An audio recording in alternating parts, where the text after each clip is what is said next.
استغاثہ پیش کیا کہ حضور پریشان ہوں، بیٹیوں کا باپ ہو، تو نبی پاک علیہ السلام نے فرمایا تو عمر بن عبدالعزیز کے پاس جا۔ عمر بن عبدالعزیز وہ باکمال شخص ہے جو روزانہ 10 سپارے قرآن پاک کے پڑھتا ہے، 10,000 بار مجھ پر درود و سلام پڑھتا ہے۔ کتنے سپارے؟ ہم تو خیر سارے مصروف ہیں، 10 لائنیں بھی نہیں پڑھ سکتے، ہم تو بڑے بیزی لوگ ہیں۔ ہم قرآن شریف پڑھیں گے تو فیس بک کون چلائے گا؟ ہم اگر قرآن شریف پڑھیں گے تو وہ واٹس ایپ پہ ٹائم کون دے گا؟ ہم تو بیزی ہیں، بہت زیادہ مصروف ہیں۔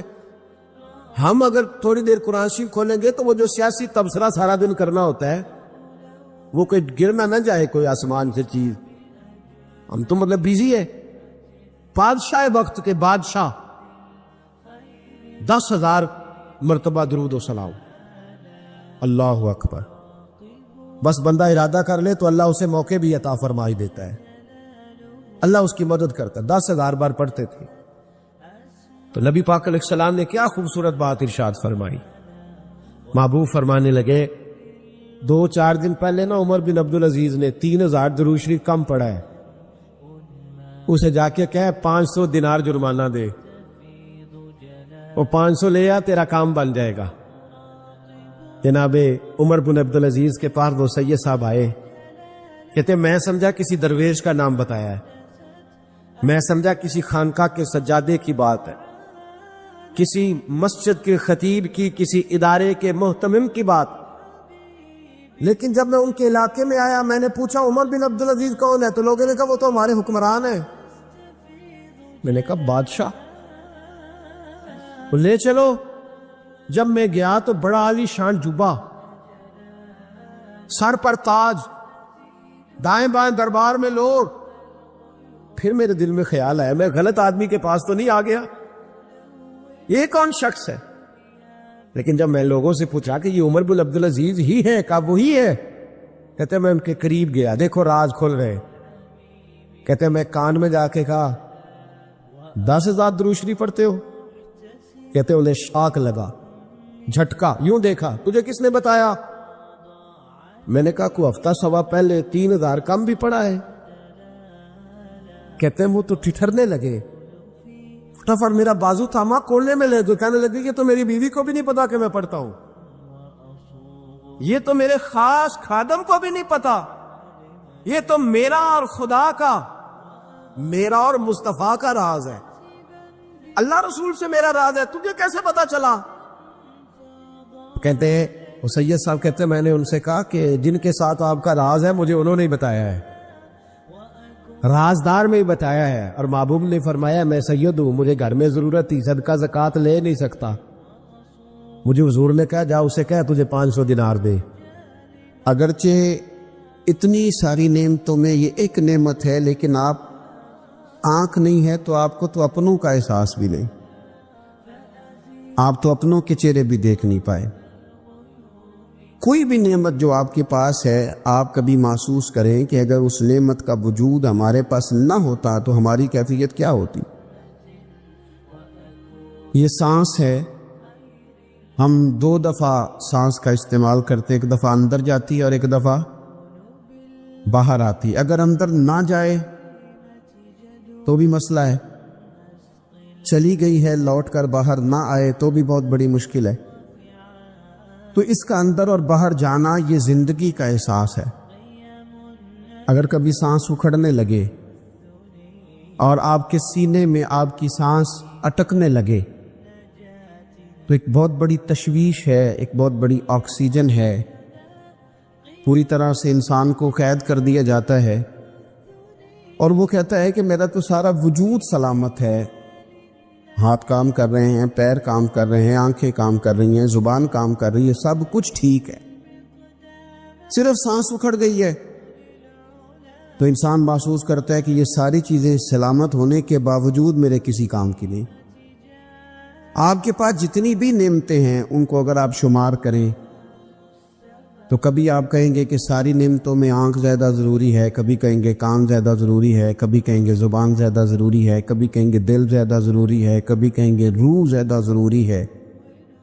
لیکن میں آپ سے عرض کروں ان ساری چیزوں کے بغیر گزارا ہو سکتا ہے، رسول کائنات کی غلامی کے بغیر گزارا نہیں ہوگا۔ کیوں؟ اس لیے کہ اگر حضور کی شفقت نہ ہو، نبی پاک علیہ السلام کی رحمت نہ ہو۔ وہ ابن القیم نے ایک جگہ پہ کہا تھا کہ یہ حضور نے ہمیں انسان بنایا ہے، یہ نبی پاک علیہ السلام نے انسانیت کے اسباق پڑھائے ہیں، اخلاقی رویے کیا ہوتے ہیں حضور نے بتلائے ہیں۔ اگر حضور کا کرم نہ ہوتا تو انسان ایک دوسرے کو کاٹ کے کھاتا۔ یہ حضور نے بتلایا ہے کہ تم نے کس طرح زندگی کو گزارنا ہے۔ محبوب کریم علیہ السلام کا وجود نور ایک ایسی چیز ہے کہ اگر وہ کائنات سے معاذ اللہ سائڈ پہ کر دیا جائے تو اس کائنات کا قائم رہنا کسی صورت بھی ممکن ہے ہی نہیں۔ اسی لیے تو اقبال نے کہا تھا کہ ہو نہ یہ پھول تو بلبل کا ترنم بھی نہ ہو، چمن دہر میں کلیوں کا تبسم بھی نہ ہو نہ یہ ساکی تو پھر میں بھی نہ ہو، خم بھی نہ ہو، اور بزم توحید بھی دنیا میں نہ ہو، تم بھی نہ ہو۔ وہ بڑی بات کہہ گئے ہیں، میں نے بھی اس کو کوئی نہیں کھولنا۔ کہتے ہیں بزم توحید بھی دنیا میں نہ ہو، تم بھی نہ ہو، خیمہ افلاق کا استادہ اسی نام سے ہے، اور نبض ہستی تپش آمادہ اسی نام سے ہے۔ تو اقبال پھر ہمیں کرنا کیا ہے؟ کہنے لگے کرنا آپ کو یہ ہے کہ قوت عشق سے ہر پست کو بالا کر دے اور دہر میں اسم محمد سے اجالا کر دے۔ یہ کرنے کا کام ہے، اس رستے پہ آپ چل پڑیں۔ میرے بھائی، پہلی امتوں کے آپ تذکرے پڑھ لیں، کتابوں میں موجود ہیں، سورہ آراف کو دیکھ لیں، اس میں بہت ساری چیزوں کا تذکرہ کر دیا گیا ہے، اور بھی قرآن مجید کی بے شمار صورتیں ہیں، آپ ان کو دیکھ لیں، اس پر غور کر لیں۔ جب قومیں نہیں مانتی تھی، انکار کرتی تھی، تو اللہ تبارک و تعالیٰ انہیں تباہ کر دیتا تھا۔ بہادری مانی ختم ہو گئی۔ ایک مقصد ہے نا جس کے لیے کسی چیز کو بنایا گیا ہے، تو مقصد تخلیق انسانیت کیا ہے کہ وما خلقت الجن والانس الا لیعبدون، جنوں اور انسانوں کو اللہ نے اپنی عبادت کے لیے پیدا کیا، اور ان کو جب عبادت کی دعوت دی گئی، جب انہیں پیغام دیا گیا اللہ تعالیٰ کی توحید کا، انہوں نے نہیں مانا، تو جس مقصد کے لیے بنایا تھا جب اس طرف ہی نہیں آئے۔ یہ پنکھا لگایا جاتا نا ہوا کے لیے، تو اگر پنکھا ہوا نہ دے تو اس کا کوئی چھت پہ کام ہے؟ اس کو اتار کے تو آپ سکریب والے کے پاس بھیج دیں گے، بھی ختم ہو گئی بات۔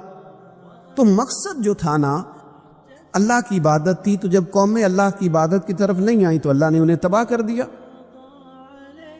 اور صفحہ ہستی سے مٹا دیا۔ اللہ تعالیٰ کے پیارے محبوب علیہ السلام نے کفار مکہ کو، قریش کو، عالم عرب کو، عالم انسانیت کو دعوت دی، وداعیا الی اللہ باذنہ وسراجا منیرا۔ اس منصب پر فائز ہو کر حضور نے دعوت دی۔ جب انہوں نے دعوت کا انکار کیا، حضور نے انہیں عذاب سے ڈرایا، اللہ کے عذاب سے، چونکہ حضور نذیر ہے۔ انہوں نے یہ کہا کہ اگر آپ کہتے ہیں نا کہ ہم پر عذاب آئے گا تو پھر آپ وہ عذاب لے آئیں، ہم پہ آئے۔ جب کوئی آدمی منہ سے تباہی مانگے، جب کوئی شخص اپنے منہ سے یہ کہے کہ کر لیں جو ہوتا ہے معاذ اللہ، تو اگر تو سامنے والا کمزور ہو تو شاید وہ کچھ نہ کر سکے، لیکن یاد رکھنا کئی دفعہ کمزور ہوتا ہے تو کچھ نہیں کرتا، تو کئی دفعہ مہربان بڑا ہوتا ہے، رحمان اور رحیم کئی دفعہ کرم نوازی کرتا ہے۔ جب انہوں نے کہا نا کہ لائیں وہ عذاب ہے محبوب جس کا آپ وعدہ کرتے ہیں، تو اللہ نے کیا فرمایا؟ فرمایا وما کان اللہ لیعذبہم وانت فیہم۔ محبوب رب کی یہ شان ہی نہیں کہ انہیں عذاب دے، کیوں؟ اس لیے کہ آپ ان کے درمیان موجود ہیں۔ اے محبوب علیہ الصلوۃ والسلام، اللہ کی یہ شان نہیں کہ انہیں عذاب دے اس حال میں کہ آپ ان کے درمیان موجود ہیں۔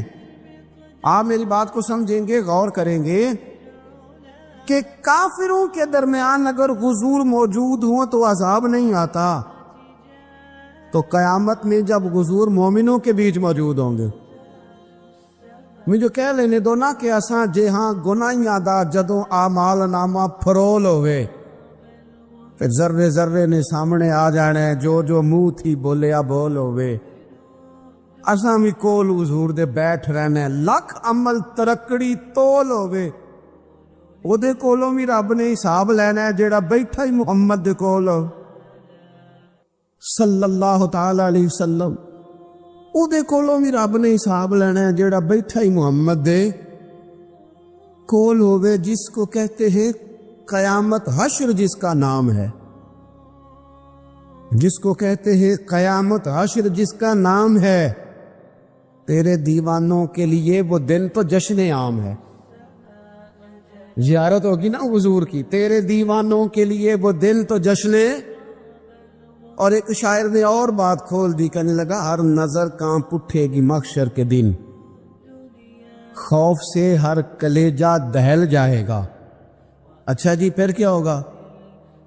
ہر نظر کانپ اٹھے گی محشر کے دن، آنکھیں پھڑ پھڑائیں گی، کانپیں گی اور کلیجے پھٹیں گے۔ منظر ہی ایسا ہوگا، انسان اپنے پسینے میں ڈبکیاں کھا رہا ہے، حساب کا وقت آ گیا ہے اور سورج سوا نیزے پہ ہے، زمین دھیک رہی ہے، تو کہنے لگے ہر نظر کانپ اٹھے گی محشر کے دن، خوف سے ہر کلیجہ دہل جائے گا، پھر اوڑھ کر کالی کملی وہ آ جائیں گے، پھر اوڑھ کر کالی کملی وہ آ جائیں گے، پھر اوڑھ کر کالی کملی وہ آ جائیں گے، ہر نظر کانپ اٹھے گی محشر کے دن، خوف سے ہر کلیجہ دہل جائے گا، پھر اوڑھ کر کالی کملی وہ آ جائیں گے، سارے محشر کا نقشہ بدل جائے۔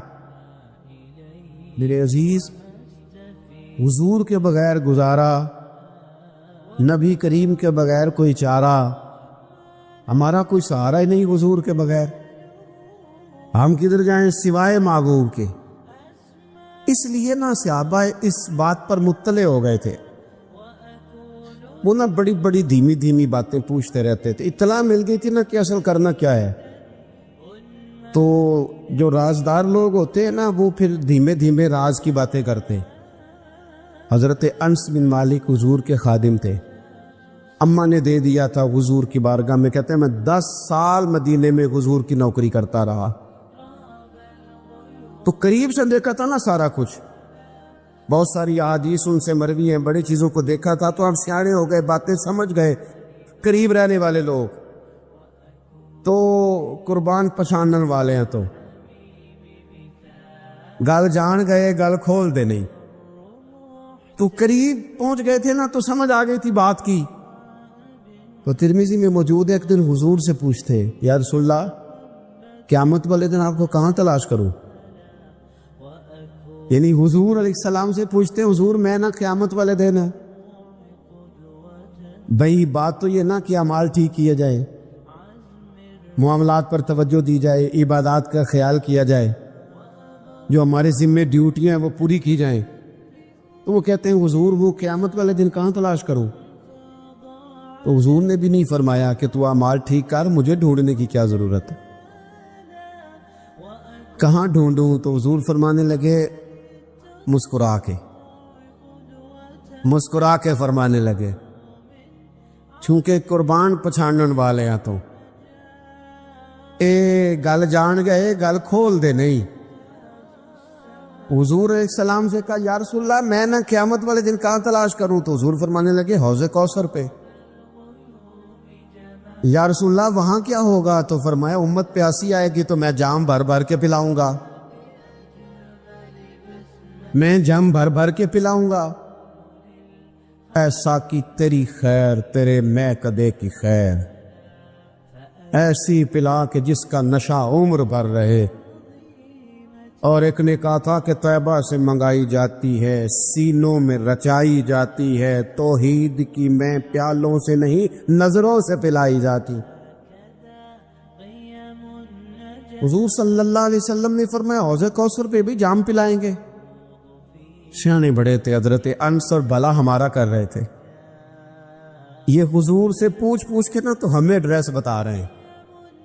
کیونکہ حدیث روایت کر دی نا تو ہمیں ایڈریس سمجھا دیے، پتے بتا دیے کہاں پہنچنا ہے، ساری جگہ سمجھا دی۔ چلیں جدید دور آ گیا ہے، انہوں نے لوکیشن بتا دی کہاں کر کے نا کس جگہ جا کے سٹاپ کرنا ہے کام۔ یا رسول اللہ وہاں ملاقات نہ ہوئی تو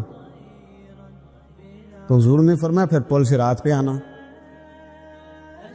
یا رسول اللہ وہاں کیا ہوگا؟ فرمایا امت گزر رہی ہوگی اور میں دعائیں مانگ رہا ہوں گا، رب سلم امتی، رب سلم امتی، یا اللہ میری امت کو سلامتی سے گزار دے۔ تو وہاں آ جانا، میں دعائیں وہاں مل جاؤں گا، قربان جائیں۔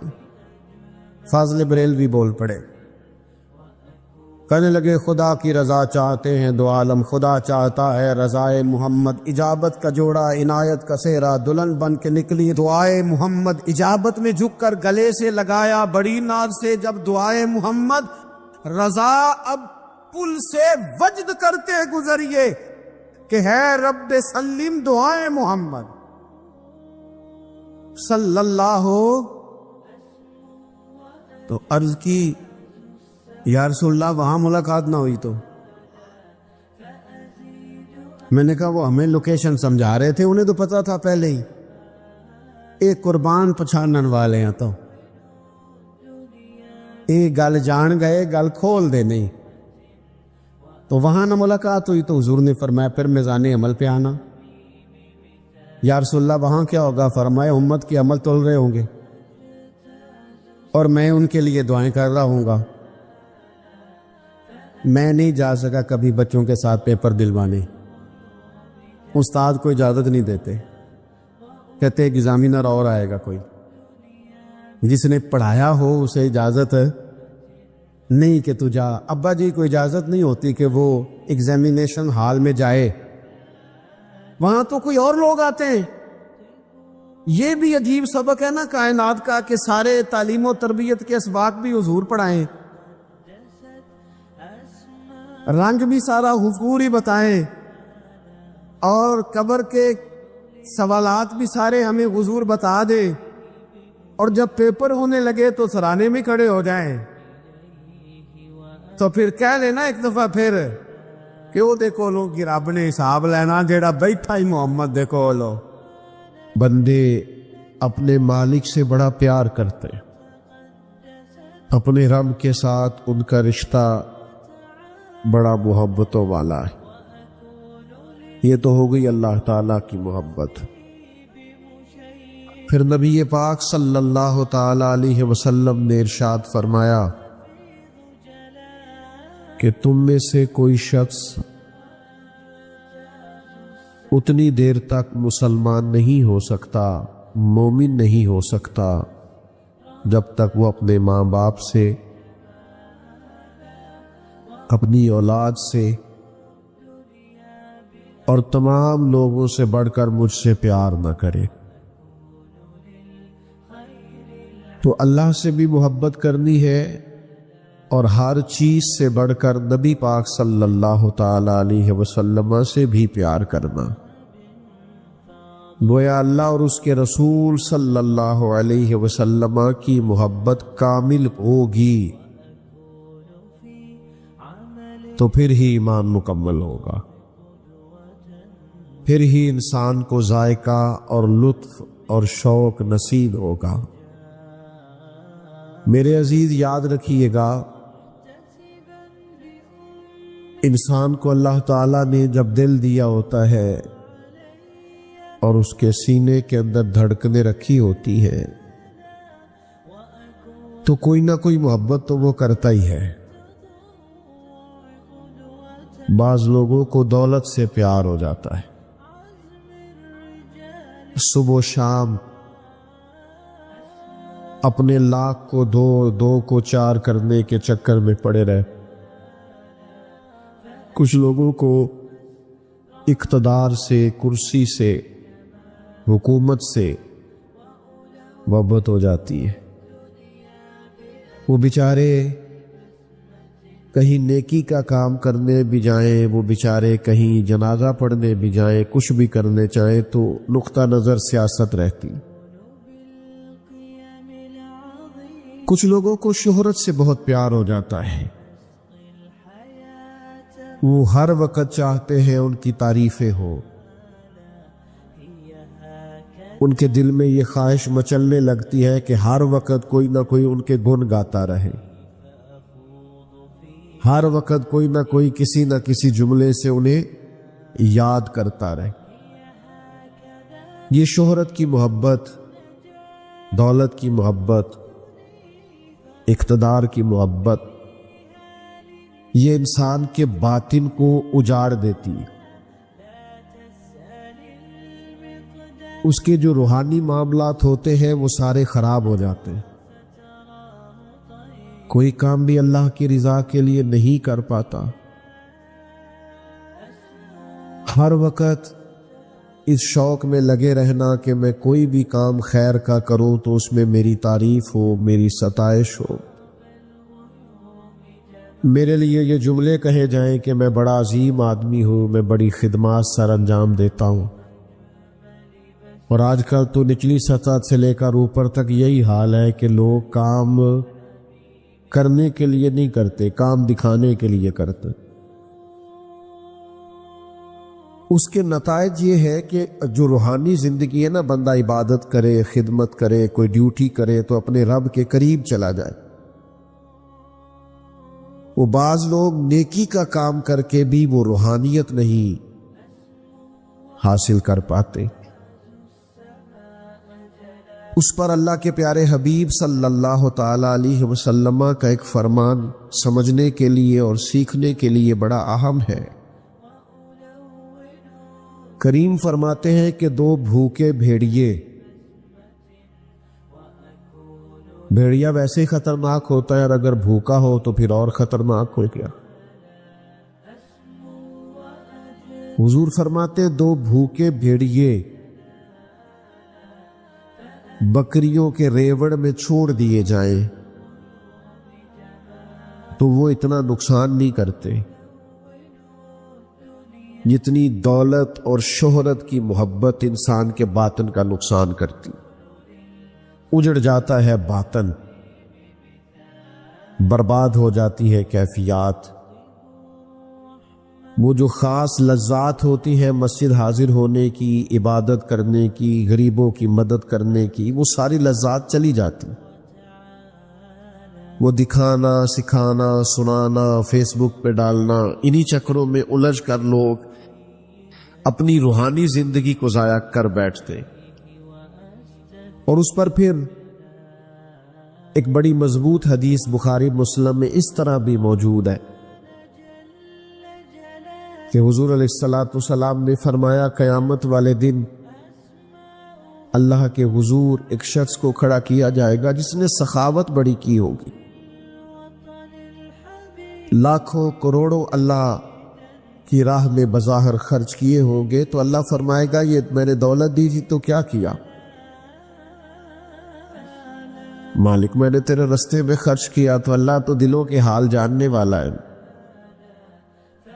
کریم فرمائے گا وہ تو نے اس لیے کی تھی کہ لوگ کہیں بڑا سخی ہے، تو کہا نہیں لوگوں نے تیری شہرت ہو نہیں گئی، وہ لائکس، وہ کومنٹس، وہ بلے بلے، وہ سب تو نے دیکھ لی۔ فرشتوں کو حکم ہوگا اسے پکڑو اور دوزخ میں ڈال دو۔ پھر ایک شخص کو کھڑا کیا جائے گا جو شہید ہوا ہے، جان ہی دے دی اللہ کے راستے، لوگوں کو کے سامنے اس کا جو نام درج ہے وہ ایک شہید کے طور پر درج ہے۔ لیکن کریم فرماتے ہیں، رب فرمائے گا میں نے طاقت دی تھی، فن حرب و ضرب میں کمال دیا تھا، میدان میں کھڑے ہونا لڑنا تمہیں آتا تھا، کیا کیا؟ عرض کرے گا مالک میں میدان میں نکلا، میں نے تیری راہ میں جد و جہد کی، میں نے بڑی جاں فشانی کے ساتھ لڑائی کی، یہاں تک کہ مجھے شہادت ملی۔ تو اللہ تعالیٰ ارشاد فرمائے گا کہ وہ تو نے اس لیے کیا تھا کہ تجھے لوگ شہید کہے۔ شوق نہیں ہوتا لوگوں کو کہ میرے نام پہ محلہ آ جائے، میرے نام پہ گلی بن جائے، میرا ذکر ہو جائے، میرا تعارف ہو جائے۔ وہ تو اس لیے تو نے کیا تھا، تو وہ تو کہا لوگوں نے، کئی جگہ تیرے نعرے لگے، فرشتوں اسے پکڑو دوزخ میں پھینک دو۔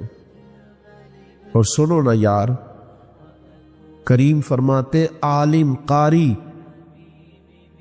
اللہ کے حضور کھڑا ہے، تو مالک نے فرمایا کہ تمہیں میں نے کتاب پاک کو پڑھنے کی، پڑھانے کی، سکھانے کی صلاحیت سے نوازا تھا، تو کیا کیا مالک؟ میں نے ساری عمر پڑھایا۔ تو اللہ فرمائیں گا وہ تو اس لیے کہ لوگ کہے کیا بات ہے حضرت کی، تو لوگوں نے کہا نہیں، وہ تو بات ہو گئی تھی، اسے پکڑو اور دوزخ میں ڈال دو۔ تو دل میں محبت تو کوئی نہ کوئی ہوگی، اگر دنیا داری کی، شہرت کی، اقتدار کی، چاہا جانے کی محبتیں اپنے دلوں میں پیدا کریں گے، نتیجہ یہ نکلے گا کہ سارے کام بیکار چلے جائیں گے، بے معنی، بے مقصد، اور باوجود اس کے کہ محنت کی لا حاصل ہو جائے گا سارا کچھ۔ کرے کیا؟ جب سینے میں کوئی نہ کوئی محبت رہنی ہی ہے تو کیوں نہ اللہ کے پیارے محبوب کی محبت پیدا کر۔ سرور کائنات صلی اللہ تعالی علیہ وسلم سے پیار کرے، حضور کی محبت کو اپنے دل میں جگہ دے، نبی پاک صلی اللہ تعالی علیہ وسلم کے پیار کو اپنی آنکھوں میں بسائیں۔ بیٹا یہ لائٹیں آنکھوں میں پڑتی ہیں، یہ بند کر دیں آپ لوگ، موبائلوں کی لائٹیں آپ بھی بند کر دیں پیارے بھائی، لائٹ بند کر دیں بس۔ تو جو عرض کرنے جا رہا ہوں اس پر آپ غور فرمائیں گے، حضور سے پیار کرنا۔ نبی پاک علیہ الصلوۃ والسلام نے فرمایا اگر تم چاہتے ہو نا تمہیں ایمان کا ذائقہ نصیب ہو، یعنی مومن ہونے کا تمہیں مزہ آئے، ایک ہے مومن ہونا، ایک ہے ایمان کا ذائقہ ملنا۔ کریم فرماتے ہیں اگر تم چاہتے ہو تمہیں ایمان کا ذائقہ ملے تو 3 کام کرو۔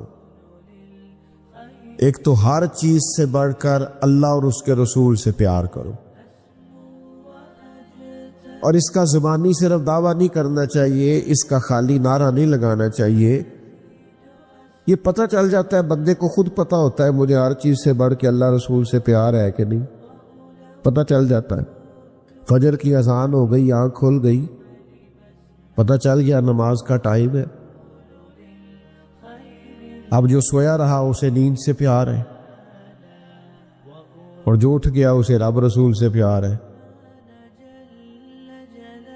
ورنہ کھلی ہوئی آنکھ سے بھی تو مسجد نہیں آیا۔ وہ اقبال کہتے ہیں نا جواب شکوہ میں کہ کس قدر تم پہ گرا صبح کی بیداری ہے، ہم سے کب پیار ہے نیند تمہیں پیاری ہے۔ تو صبح اٹھ جائے گا تو پتہ چل جائے گا کس سے زیادہ پیار ہے، سمجھ میں آ جائے گی بات۔ حلال حرام کی جب تمیز کرنے لگے گا، اس کو لاکھوں کروڑوں مل سکتے تھے، ناجائز طریقے سے بہت کچھ یہ اخذ کر سکتا تھا، لیکن اس نے چھوڑ دیا، کہا نہیں مجھے لاکھوں کروڑوں سے پیار نہیں، پیار مجھے رب رسول کی شریعت کے ساتھ۔ تو سمجھ آ جائے گی کس سے زیادہ پیار ہے۔ تو بات کو سمجھیے گا، حضور فرماتے اگر چاہتے ہو ایمان کا ذائقہ نصیب ہو تو ہر چیز سے بڑھ کر اللہ رسول سے پیار کرو، اور پھر فرمایا جس سے بھی پیار کرو اللہ کی رضا کے لیے کرو، جس سے بھی پیار کرو، یہ ذاتی لالچ، یہ تعلقات اس لیے کہ میرا مسئلہ حل ہو جائے، میرے کام آ جائے۔ ظاہر ہے اب گرمی زیادہ لگ رہی ہے آپ کو، میں پہلے ہی تھوڑی تقریر کیا کرتا ہوں، اب اور تھوڑی ہو جائے گی۔ آپ اگر زیادہ گرمی مجھے دکھائیں گے، میں دیکھ رہا ہوں پسینے کافی آپ کو آ گئے، تو میں بس جلدی سے اپنی بات کو سمیٹ دوں گا، آپ پریشان نہ ہو لو، چل گئی ماشاءاللہ، پنکھا بھی چل گئی۔ آپ تھوڑی توجہ کریں، میں ویسے بھی تھوڑی تقریری کیا کرتا ہوں، عادی تھوڑا بیان کرنے کا ہوں، اس لیے کہ کوشش ہوتی ہے کہ کوئی لفظ ادھر ادھر کر کے وقت ضائع نہ کیا جائے، جو کیا جائے ٹو دی پوائنٹ ہی کیا جائے۔ آپ تھوڑا سا توجہ کریں، چند ایک باتیں آپ سے ہو جائیں۔ حضور نے فرمایا اگر چاہتے ہو ایمان کا ذائقہ ملے تو پھر جس سے بھی پیار کرو اللہ کی اور دوسرا کریم فرمانے لگے ایمان لانے کے بعد کفر کی طرف جانا تمہیں اتنا ناپسند ہو جتنا انسان کو آگ میں جانا ناپسند ہو۔ اگر یہ تین چیزیں تم اپنے اندر پیدا کرنے میں کامیاب ہو گئے تو تمہیں ایمان کا ذائقہ نصیب ہوگا، تمہیں ایمان کی لذت نصیب ہوگی۔ نبی کریم سے محبت کرے، حضور کی نعت پاک سے دلچسپی پیدا کرے، حضور کا ذکر پاک سنا کرے، ذکر پاک کیا کرے، نبی پاک کی بتائی ہوئی تعلیمات کے مطابق اپنی طبیعت کو مائل اور قائل کرے، حضور سید عالم علیہ السلام کے اسوہ نور کے مطابق اپنے شب و روز کو ڈھالنے کی کوشش کرے، سنت اور شریعت کا پاس اور لحاظ فرمائے، آپ اپنی ساری دلچسپیوں کا رخ حضور کی طرف کریں۔ آپ کو اندازہ ہو جائے گا کہ جینا کسے کہتے ہیں اور مرنا کسے کہتے ہیں۔ حضرت فرقد ان کا نام تھا رضی اللہ تعالی، اور یہ وہ صحابیہ جنہوں نے حضرت عمر کے زمانے میں موصل کا علاقہ فتح کیا تھا، بڑے دلیر تھے، ان کی 4 بیویاں تھیں۔ وہ کہتے ہیں جب بھی یہ گھر میں آتے تو خوشبو اتنی اعلیٰ لگا کے آتے کہ ہم حیران ہو جاتی۔ نبی کریم علیہ الصلاۃ والسلام کے صحابی ان کی ازواج کہتی ہیں کہ اب عورتیں زیادہ تیاری کیا کرتی تھیں، لیکن وہ جب گھر آتے نا تو اتنی خوشبو لگاتے، کہتی ہم چاروں مل کے کوشش کرنے لگی، ڈھونڈنے لگی کہ وہ خوشبو کا پتہ کریں جو یہ لگاتا ہے۔ ہم نے بازار سارے تلاش کر لی۔ عرب کے اندر آج بھی خوشبو کا بڑا شوق ہے اور بڑی مہنگی خوشبو ملتی ہے، کبھی آپ بازار جائے، کہتی ہیں ساری خوشبوئیں لگا لی، تھک گئی۔ ایک دن چاروں سوتنے مل کے بیٹھی، کہنے لگی ہم نہیں اس کا مقابلہ کر سکتے، آج پوچھ ہی لے کہاں سے خوشبو لگاتا ہے، پوچھ ہی لیتے ہیں، چلو بات ہی ختم ہو جائے، پوچھ لیں۔ یہ ہم جتنی مرضی آدھا لگائیں، جب یہ آ جاتا ہے نا، کچھ لوگ میرے محفل ہوتے ہیں، جہاں آ جاتے ہیں وہاں چھا جاتے، تو یہ جب آتے ہیں تو چھا ہی جاتے ہیں۔ کیا کریں، اس طرح کا میرے محفل ہے۔